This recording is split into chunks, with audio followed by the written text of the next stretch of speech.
പിതാവിൻ്റെയും പുത്രൻ്റെയും പരിശുദ്ധാത്മാവിൻ്റെയും നാമത്തിൽ ആമേൻ. എൻ്റെ ഈശോയെ, ഇന്ന് എന്നെ പരിപാലിച്ചതിന് അങ്ങേക്ക് ഞാൻ നന്ദി പറയുന്നു. എന്നോടൊപ്പം അങ്ങ് ചേർന്ന് നിൽക്കുന്നതിനും എൻ്റെ എല്ലാ തീരുമാനങ്ങളിലും എന്നെ നയിക്കുന്നതിനും അങ്ങേക്ക് നന്ദി പറയുന്നു.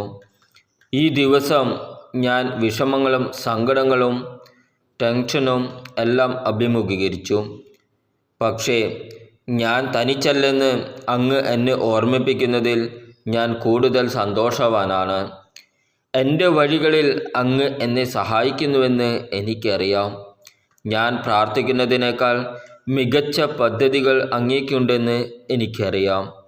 അങ്ങ് എന്നെ സ്നേഹിക്കുന്നുവെന്ന് ഞാൻ അറിയുന്നു. ഈ രാത്രിയിൽ അങ്ങയുടെ തിരുരക്ത കോട്ടയ്ക്കുള്ളിൽ മറഞ്ഞിരിക്കുവാൻ എന്നെ അനുവദിക്കണമേ. ഞാൻ ഉണരും മുമ്പേ നാളത്തെ പ്രഭാതത്തിന് വേണ്ടുന്നതെല്ലാം എനിക്കായി കരുതണമേ.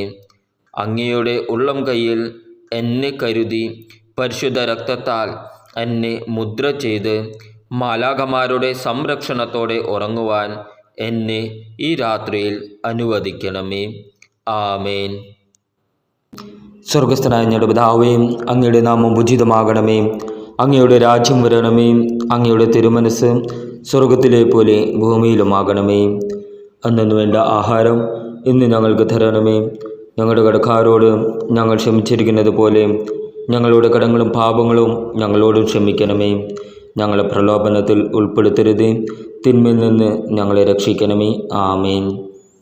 നന്മ നിറഞ്ഞ മറിയമേ, സ്വസ്തി, കർത്താവ് അങ്ങയുടെ കൂടെയും സ്ത്രീകളിൽ അങ്ങ് അനുഗ്രഹിക്കപ്പെട്ടവളാകുന്നു. അങ്ങയുടെ ഉദരത്തിൻ്റെ ഫലമായ ഈശോ അനുഗ്രഹിക്കപ്പെട്ടവനാകുന്നു. പരിശുദ്ധ മറിയമേ, തമ്പുരാൻ്റെ അമ്മേ, പാപികളായ ഞങ്ങൾക്ക് വേണ്ടി എപ്പോഴും ഞങ്ങളുടെ മരണസമയത്തും തമ്പുരാനോട് അപേക്ഷിക്കണമേ. ആമേൻ. പിതാവിനും പുത്രനും പരിശുദ്ധാത്മാവിന് സ്തുതി, ആദ്യയിലെ പോലെ ഇപ്പോഴും എപ്പോഴും എന്നേക്കും. ആമേൻ.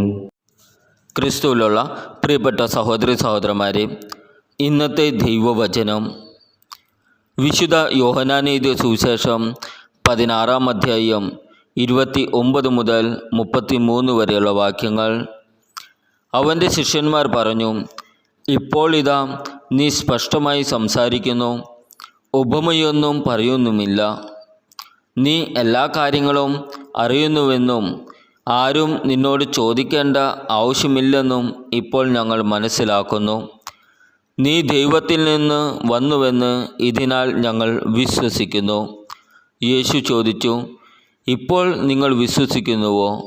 എന്നാൽ നിങ്ങൾ ഓരോരുത്തരും താന്താങ്ങളുടെ വഴിക്ക് ചിതറിക്കപ്പെടുകയും എന്നെ ഏകനായി വിട്ടു പോവുകയും ചെയ്യുന്ന സമയം വരുന്നു. അല്ല, അത് വന്നു കഴിഞ്ഞു. എങ്കിലും ഞാൻ ഏകനല്ല, കാരണം പിതാവ് എന്നോട് കൂടെയുണ്ട്. നിങ്ങൾ എന്നിൽ സമാധാനം കണ്ടെത്തുന്നതിനാണ് ഞാൻ ഇത് നിങ്ങളോട് പറഞ്ഞത്. ലോകത്തിൽ നിങ്ങൾക്ക് ഞെരുക്കമുണ്ടാകും, എങ്കിലും ധൈര്യമായിരിക്കുവിൻ, ഞാൻ ലോകത്തെ കീഴടക്കിയിരിക്കുന്നു. നമ്മുടെ കർത്താവായ ഈശോ മിശിഹായ്ക്കും സ്തുതി.